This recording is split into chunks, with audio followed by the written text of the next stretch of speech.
Hey everyone, welcome back to my channel and to a Disney Q&A. I figured since we can't go to Disney, let's talk Disney. We're gonna have a chatty Q&A. I've got my Disney blanket, I've got my coffee. It might be a slightly long video, so grab yourselves a drink because we are going to get into the questions that you guys have asked. I actually asked for the questions over on Instagram and you definitely delivered. I got a lot of questions. I'm going to do my best to answer as many as I can. I may not be able to do all of them. Some of them are kind of similar as well, so let's just get right into it so I can do as many as I can. So question number one, Ashley asks, what Disney snack are you missing the most? Obviously, you know, important to start with a snack question. That's a tough one. It's probably either Joffrey's Giant Donuts, because those are amazing, or a Dole Whip. I think probably a Dole Whip. If I think about what I kind of would rather have out of those things and what I miss the most, definitely Dole Whip. Ashley also asks, what's your favourite piece of Disney merch that you have? This one is really tough because I've got so many things from all of the different trips that I've done over the years. One of them that's a slightly strange one because I don't know that I would classify it as Disney merch necessarily is this ring that you always see me wearing. This was actually from the Pandora store on Main Street in the Magic Kingdom, and because I bought it from there and the fact that I wear it every single day, I do absolutely love it. And my second favourite thing would have to be Mr. Toad.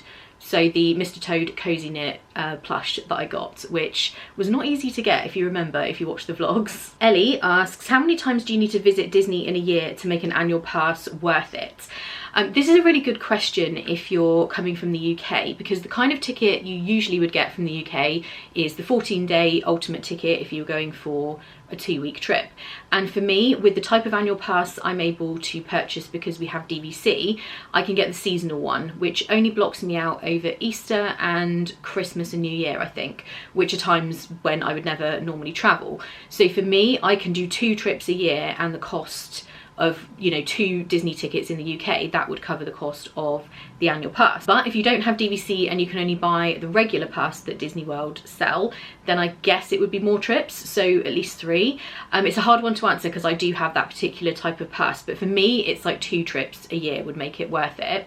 At the moment, of course, you can't buy any annual passes at Disney World. There are very few exceptions, but for the most part nobody can purchase one for the time being, but obviously that should change hopefully going forward. Jess asks, Orlando, Tokyo or Paris? That's the whole question. Definitely for me, Orlando, without question. Disney World in Florida is my second home. I've been 20 times now, or 21. Yeah, I'm sure it's 20. I absolutely love it. I cannot wait to get back there. It's always somewhere that I want to go. However, I really enjoyed going to Paris as well. Tokyo Disney was incredible. That would be my second favourite. I can highly recommend if you ever get a chance to go to Tokyo Disney. It's really, really awesome. But Orlando, 100%, definitely. And I have another question here from Ellie who asked about the annual passes. When coronavirus wasn't a thing, how many times a year did you go to Disney? Usually these days I go 3 times a year. So Ian and I will do like a big trip together, and then I normally go with friends or solo another kind of 2 times. I try and go early in the year, then in kind of May time, and then later in the year, or I'll do like May, September and then December. So those are my usual times of year to go, but usually I try to go 2 to 3 times depending which other trips I might be doing that year as well. Emma asks, do you think the free dining will ever come back? That's such a tricky question at the moment. I definitely think that dining plan will come back, so I'm sure that that will happen. In terms of free dining, probably yes. I mean, it's a promotion that's been going for such a long time now, up until when COVID obviously happened, and it's something that's always been successful. Disney do always bring it out every year, so probably yes. It really just depends how everything pans out with the pandemic and capacity in the parks and what kind of appetite there is for travel with people once everything kind of simmers down a little bit. So it really remains to be seen. But in my opinion, I think the dining plan will definitely be back, and yes, probably free dining will return at some point, but as to when, who knows. James asks, what is the first thing you are going to do when you get back to Disney? I've actually been asked this a few times over on our live streams that we do, and I think the overriding thing that I picture when I think about going back to Disney is just walking down Main Streets into the Magic Kingdom, getting myself a coffee and then sitting down in front of the Plaza restaurant where those table and chairs are, and just looking at the castle, taking in the sights and sounds. It doesn't sound like anything overly exciting, but that is definitely what I'm most looking forward to, and just kind of finding it unbelievable that I'm there again, because it really is, you know, such a long time for me since I've last been there that, yeah, I really just want to do that. Danielle asks, your must-do snacks and restaurants in each park, including Universal. Okay, so that's going to be quite a long question, so I'll try and run through these quickly. So Magic Kingdom, I would say must do snacks, Dole Whip obviously, and also the Nutella waffle over at Sleepy Hollow. In terms of restaurants at the Magic Kingdom, my favourite is Plaza Restaurant on Main Street. Then over in Epcot, I would say a cronut is a must do snack. Got to try and have one of those, they're awesome. And in terms of restaurants, oh, that's so hard because there's so many in Epcot. Probably my absolute favourite, it is out of Via Napoli, Tepanedo and Le Cellier. Oh my gosh, probably Le Cellier, I would say. And over in Hollywood Studios, definitely my favourite restaurant, without question, is Sci-Fi Dine-In Theatre. Love it there. Snacks in Hollywood Studios, the Napoleon at the Trolley Car Cafe is just the best. Then over in Animal Kingdom, my favourite restaurant is definitely Yak and Yeti. Absolutely love that. And in terms of snacks there, I don't know if this counts because it's a drink, but the Night Blossom drink that you get in Pandora is so good. Then in Universal, so Universal Studios, it's a bit trickier there because I don't really eat at any table service places. They don't have as many. Probably my favourite place would be the food court over in the Simpsons area, where they have like various different options there. Just because it's kind of like fun and unique. And in terms of snacks at Universal, I would say the ice cream at Diagon Alley, Florian Fortescue's. I absolutely love that. And over in Islands of Adventure, that's definitely tricky. Where do I usually eat there? If I'm just grabbing lunch, I would probably eat at Burger Digs in the Jurassic Park area. And snacks in Islands of Adventure, probably the bakery as you walk in. I want to say it's called Croissant Moon Bakery or something like that. They have really good stuff. But usually if I'm at Universal and I'm eating like table service, I would go to City Walk, or to Toothsome Chocolate Emporium is amazing. And if I'm in City Walk, definitely Cowfish would be my recommendation there. Mrs. Gray says, will you go back as soon as it's possible? This is a really tough question because it really depends. One thing that we have kind of learned over the last year is that they're not about to just let people travel when they don't think it's safe. You know, there were times when we thought we might be able to, but yeah, for now it's just not even possible. When they do allow it, I should imagine it's because they feel that numbers have come down enough and enough people have been vaccinated and that type of thing. If that's the case, and I do feel like it's safe to go, then yes, I'm very, very keen to go back. I want to be able to show everyone the new experience traveling from the UK, whatever that might be like. So certainly as soon as I feel it's safe to go back, then I definitely will. And I have various different trips already booked. I have one in April, one in July, and one in September, October kind of time. So yeah, I will just keep the trips booked, and when I can go, I definitely will go. Okay, little coffee break, 1 second. So Cam asks, what is one Disney restaurant you will never go back to? Oh, now that's interesting. Where have I eaten that was bad? I really haven't had that many experiences where I thought that was awful, I would never give it a second chance. One place I did have a really bad experience a long time ago, so it would have been 2011 I guess, is Citrico's, and that's quite surprising because obviously it's a nice signature restaurant, but it really just, the food was not good. It wasn't a great experience, and I've never been back since. That's not to say that I wouldn't though. I think I would give it a second chance, especially that it's been such a long time. But yeah, I've never actually been back there since 2011. So I guess that would be my answer to that one. But for the most part, I haven't had any awful experiences that I can think of. Alyssa asks, what is an underrated and overrated quick service and table service restaurant? So I've already mentioned it. I think that the Plaza restaurant is underrated in the Magic Kingdom. They have changed their menu since COVID, but they did have this fried green tomato lobster eggs Benedict. Now, I don't like seafood, but I would get it without the lobster, but it's one of my favourite things to eat at Disney. I don't know if they're currently doing it, but it's so good. And I just find it's never crazy busy in there. It's on Main Street, it's in the Magic Kingdom, and a lot of people overlook it. So definitely I would say the Plaza restaurant. Overrated, I guess that's going to be several things that are difficult to get a reservation just because everybody wants to go there. Ohana is one of those places, but I don't think Ohana is overrated because it's my favourite place and I love it. I would say Be Our Guest when it was quick service. And not that the experience is overrated, because it is great, it's really unique, and the surroundings are just amazing, but the food really was quite expensive for what you were actually getting. So I guess I would say maybe that, although now it's only table service with the changes with COVID and everything. So yeah, probably that. But since that's no longer quick service, I'll try and think of an actual quick service. A lot of people, and I'm definitely going to get a bit of negativity from some people for this, but I actually think Sunshine Seasons is a little overrated in the Land Pavilion in Epcot. I do get why people love it because it's a big area, so there's usually space in there if everywhere else is busy. They do some different items, they do usually have quite a lot on the menu, but I didn't love it when I ate there, so I guess I would have to say that. Jem Juful says, what UK airport is the best to fly from to Orlando? So usually it was always Gatwick for me. I'm obviously in the south, so that would be the closest. I've never flown from Manchester or anywhere like that because obviously it's really far away from me.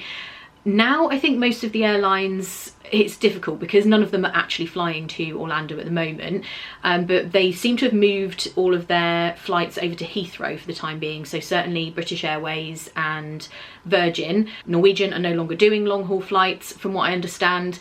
So at the moment it would be Heathrow, and I think that's the only option, but again, nothing is actually flying at the moment. That's just where you can book for the most part. I think British Airways do still have options from Gatwick, and ultimately if I had the choice, I slightly prefer Heathrow. I think it's a little bit easier for me to get to, but at the moment going forward I think it's going to be whichever airport they are choosing to fly out of. Ellie asks, would you advise getting an annual pass before going to Disney or upgrade when there? So we talked a little bit about annual passes before. Probably I would say I would wait until I get there. Now at the moment, as we already discussed, you can't actually get one in any case. So certainly at the moment, if you're looking to book, I would book your trip with your ticket. If you're in the UK, most likely a 14-day ultimate ticket. And then when you get there, if it's a possibility at the time, if Disney have reinstated being able to purchase annual passes, then you could go ahead and upgrade. And they take the value of that ticket and put it towards the purchase of the annual pass. V asks, have you been to the Anaheim Disney before? No, I haven't, and I really, really want to. To say that I've been to Disney World like 20 times and haven't made it over to Disneyland in California is kind of crazy, so I definitely do want to. Obviously it's been closed for some time now with COVID, especially as it's the original park, and obviously Walt was actually there. He walked around that park. It's very, very special. So definitely I would love to experience that. Sean asks, favourite Disney outfit? I'm guessing, Sean, you mean my idea of a Disney outfit, as in all of the things I wear to Disney, as opposed to like any kind of Disney costume or Disney bounty or something. My favourite outfit to wear to Disney is definitely my OG playsuit, which you've probably seen me wearing before, my royal blue playsuit. I've got loads of pairs of ears that go with it, and yeah, I just absolutely love that. Hannah asks, what is your favourite ride queue? So this is a really interesting one actually. There's so many great queuing areas for rides. One of my favourites now is definitely Rise of the Resistance, but then half of the actual attraction is kind of also the queuing area, but definitely I would have to say that. Another one that I think is really, really awesome is actually at Tokyo Disney, and that's the Indiana Jones attraction. That queuing area is so amazing. And another one I have to say is awesome is definitely Peter Pan. If you go through the standby line rather than, obviously there's no fast pass at the moment, but if you do fast pass you skip the line, but the interactive elements to the queuing area at Peter Pan is really, really cute, so I love that as well. Jennifer asks, how authentic are the meals in the Wizarding World compared to actual meals in the UK? So this is really interesting as well. I don't think, now I look back, that I have eaten many meals in the Wizarding World. Normally I'm just grabbing a snack there or something. I have seen the food, however. Obviously eating in the restaurant, you see other people eating it and they do have it out on display. What they actually offer is quite similar, so I know they do kind of authentic UK dishes. As to whether it tastes the same, I couldn't tell you. So maybe in the comments, anyone who has eaten at the Wizarding World, I know there's the Three Broomsticks and Leaky Cauldron, let us know in the comments, have you eaten there? And if you're from the UK, how similar was it to real food from the UK? Because Jennifer needs to know. Erin asks, top 3 attractions and rides in each park. Okay, again, this can be long-winded if I don't do it quick. So Magic Kingdom, I would have to say Haunted Mansion, TTA obviously, and what would be my third? Pirates, I think, although Big Thunder Mountain would be a very close third there. Epcot, my favourite is Spaceship Earth, Soarin', and also Grand Fiesta Tour in the Mexico Pavilion. Then over in Hollywood Studios, Rise of the Resistance, of course, Slinky Dog Dash, and probably Toy Story Mania as well. I haven't tried Runaway Railway yet, so that's a new attraction I haven't actually tried. Then over in Animal Kingdom, Flight of Passage, of course, the Safari, definitely, and probably Na'vi River Journey. I love that as well. Vic asks, DVC, is it worth it for people in the UK and how does it work? Probably a video all on its own. Yes, it definitely is. We actually did cover quite a bit about DVC on our 24-hour live stream that we did, so I'll try and link it and put a timestamp to when we're talking about DVC, because it is very long-winded. As to whether it's worth it, there are so many things to think about. It really depends who you travel with, what size family group, how you like to travel, how often, what kind of accommodation you like to stay in.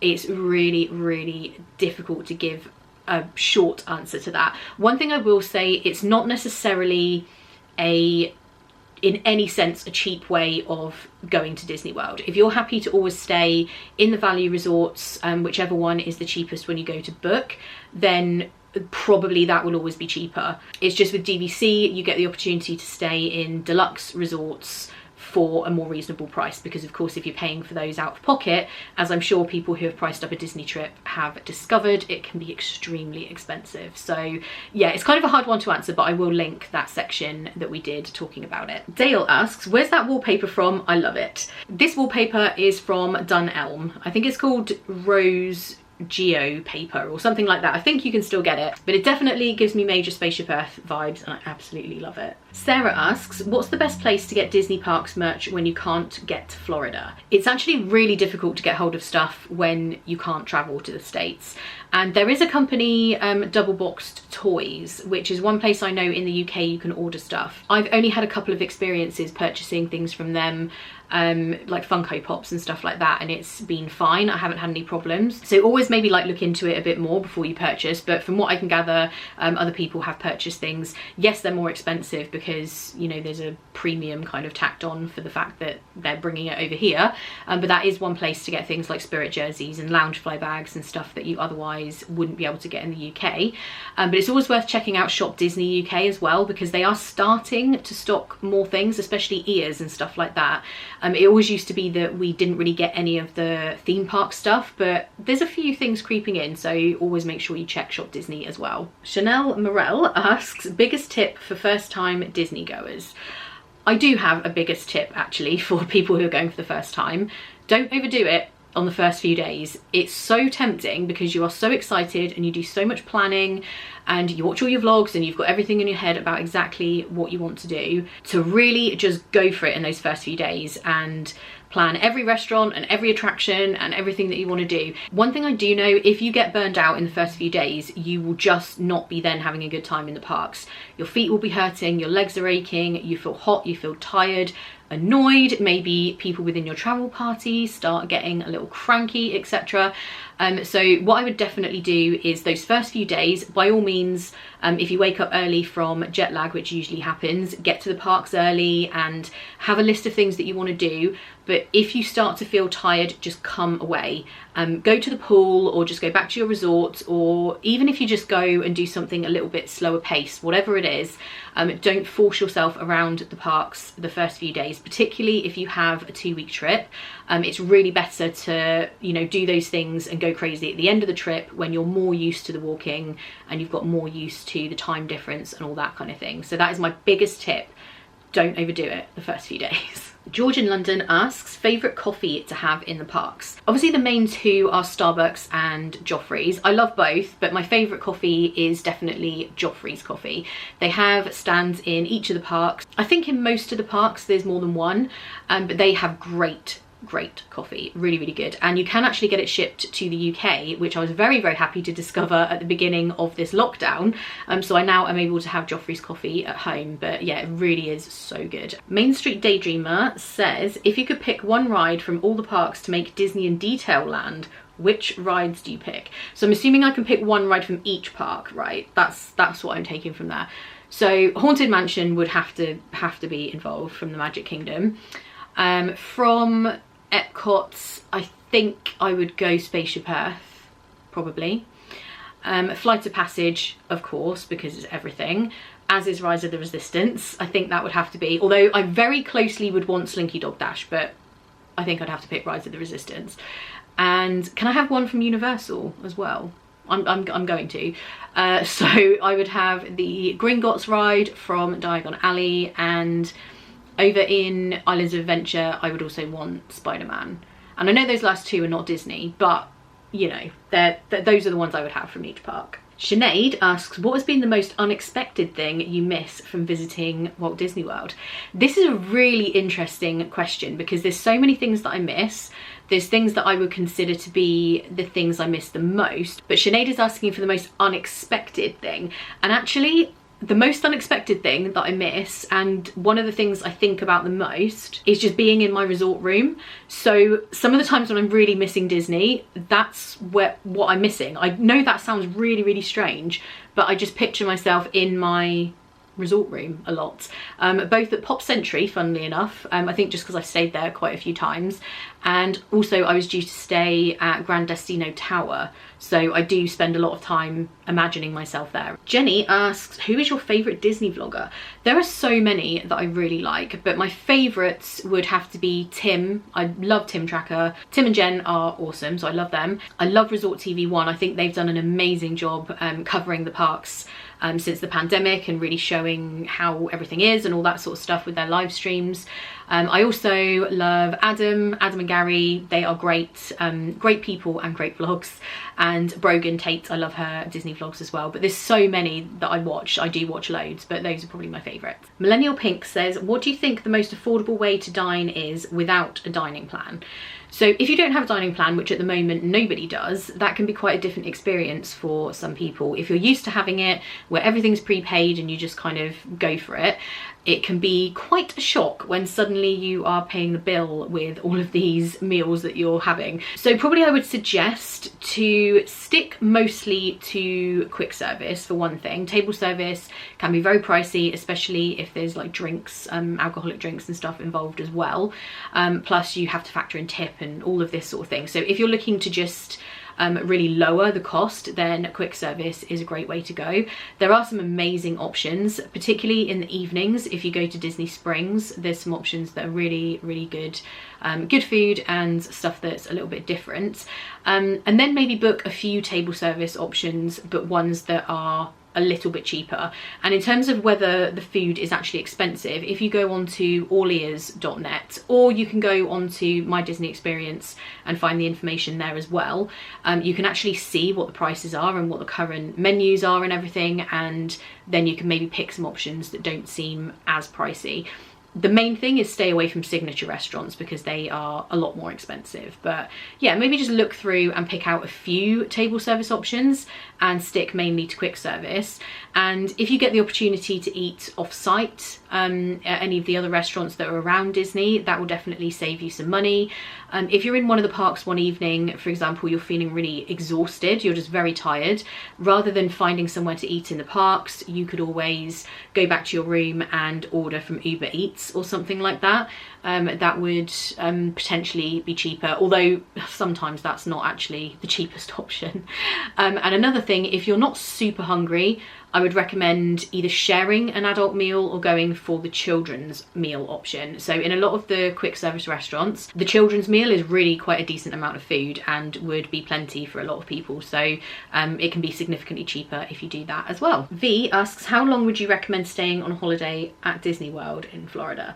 I mean, for me, I could stay there for any length of time. I think pretty standard for people traveling from the UK is 2 weeks. 2 weeks is a good amount of time. It's enough time to do all of the Disney parks and Universal and maybe some of the other parks in Orlando as well. Absolutely ideally, I would say 3 weeks, because that just gives you the time to not have to rush, and it would give you plenty of time for relaxing in between. But 3 weeks is a long time. I know that for a lot of people 3 weeks is too long to stay off from work and all of that kind of thing. Obviously it's more expensive staying for a whole nother week, so I would say 2 weeks is kind of perfect if you can do 2 weeks. V also asks, which park would you suggest is best for a solo traveller? I'm trying to think which park I feel most comfortable walking around when I'm by myself. I guess because I vlog, it doesn't really, I'm just used to being there by myself. I'm used to talking to myself. I'm used to people looking at me, wondering what on earth I'm doing. So yeah, for me, I don't feel especially uncomfortable or anything in any of them. But I think actually Animal Kingdom is really, really nice if you are by yourself. You can really take the time to do a lot of the walking tours. So the Gorilla Falls trail that they have, Maharaja Jungle Trek is really nice as well. And it's just a nice park for like strolling, just walking around. You're not necessarily running from attraction to attraction like maybe you would be at the Magic Kingdom. So yeah, Animal Kingdom's really nice if you're solo. What's your least favourite bit about Disney World and why? Ooh, okay. Crowds. Not a fan of that.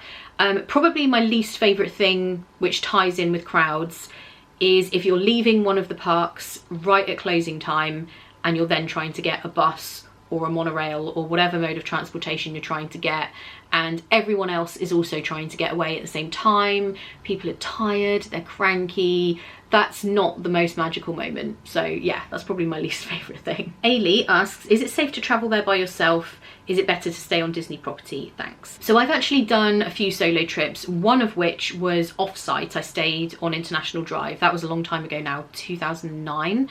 And more recently, my solo trips, I always stay at Disney.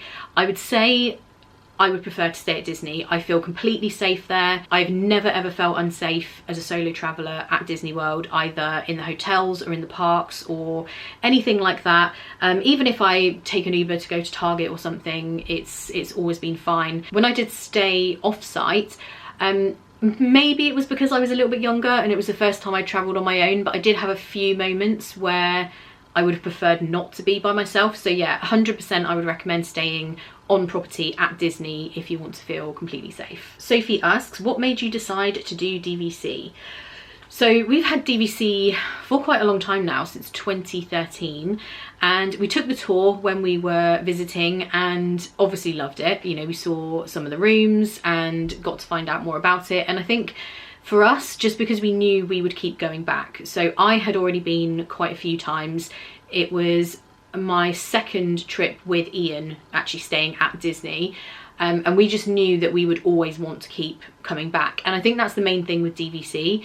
If you know you are always going to be happy to take your holidays at Disney World, then yeah, it's definitely a good idea if you can do it, because you can stay in lots of the different resorts that may be out of reach if you were paying cash for them. So that's probably what made us decide to do it, is just knowing we would always want to come back. Helen asks, do you recommend split Disney hotel stays to get to stay and experience more? So you guys know I love a split stay. Most people probably just book a hotel for 2 weeks or wherever you're staying. I go all over the place. So I quite often, I think Becky and I did a trip where we stayed in 6 or 7 different resorts in one 2-week trip. Now I wouldn't normally do that. That is kind of crazy. Maybe it was 5. I don't know. It was a lot anyway. We stayed in a lot of different places. I really like it because once I've done a week in one resort, I do like the experience of staying somewhere else, especially if you stay maybe near the Magic Kingdom for 1 week and then at one of the Epcot resorts or the Skyliner resorts in the second week. For me personally, I do like it. There are downsides though. I'm not going to sugarcoat it. It is annoying having to unpack and then pack all your stuff up again to move to another resort. It's bad enough packing just to go home. So some people could find that annoying. I solve that problem by packing my clothes into like packing cubes. So I have one for the first, if I was staying like in 2 different ones, I'd have one for the first week and one for the second week. So I haven't actually got all of that stuff out of my case for the second week. But yeah, if you don't mind that, and Disney will move your luggage for you, so you don't have to go anywhere with your suitcases, you can just drop it off with Bell Services and they will take it to your next resort. So yeah, I mean, for me, I highly recommend it. I think it's great to try out different resorts and see what they all have to offer. Emily asks, what park or attraction will you visit first when you get back to Disney World? So we already kind of talked about this, but specifically you're asking which park. It's going to have to be the Magic Kingdom, I think. I can't imagine going to any other park first. Just walking back into that park is going to be such a crazy emotional experience for me. And first attraction, I think if it's open, I was going to say Haunted Mansion, but if it's open again, I think it would be the TTA. I honestly think that's what I would go for first. Yeah, definitely. Lola Lane says, how many days do you need in each Disney park? Ideally, I would say 2 days in each park. That would give you enough time to do all the attractions, get to see all the other things that you want to experience. If there's more than one like quick service or restaurant you want to try, you would then have 2 different days.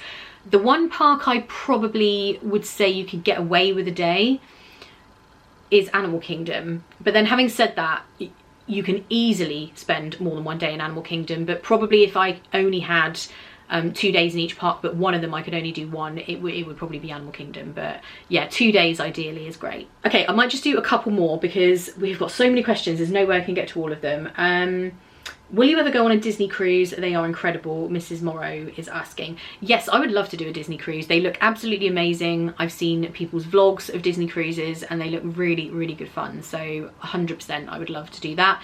I don't know when that's going to be coming back online with COVID and everything, but yeah, definitely in the future. Caitlin is asking, what is your favourite time of year to go to Disney World? I kind of have 2 favourite times of year, which I know is not helpful. My automatic reaction was to say September. I really love the 2nd and 3rd week in September because it's so quiet historically. Now, Disney World is never as quiet as it used to be at any time of year, but September does tend to be a bit lower season because everyone is back in school and everything. But also I really love May because of the Flower and Garden Festival over at Epcot. So definitely May and September are my favourites. And just one last quick question. Willow Star is asking, favourite character? Mr. Toad, without question. Mr. Toad is my favourite character. I love him. He's wacky and extra and is a crazy driver. He's just amazing. So yeah, Mr. Toad. I wish there was a Mr. Toad meet and greet. That would be amazing. And that is going to be it for this Q&A. So definitely the questions that I didn't get to, I will keep them, make a note of them, and then when I do the next Q&A, I will answer those as well as any new questions that you guys have. So I hope you guys enjoyed this. Thank you so much for sending in your questions. Any that I didn't get to answer, I will keep to one side, and when I do another Q&A, I will answer those along with any new questions that I get. So thank you as always for sending those in. Don't forget to subscribe and hit the bell icon to make sure you're always notified when I upload new videos. I will also link my Instagram and Facebook and all my other social media below as well. And I hope you guys are all doing well and staying safe. I know everyone is missing Disney, myself included, definitely. So I hope we can all get back there soon. And I hope you're all having a great day, and I'll see you in the next one. Bye.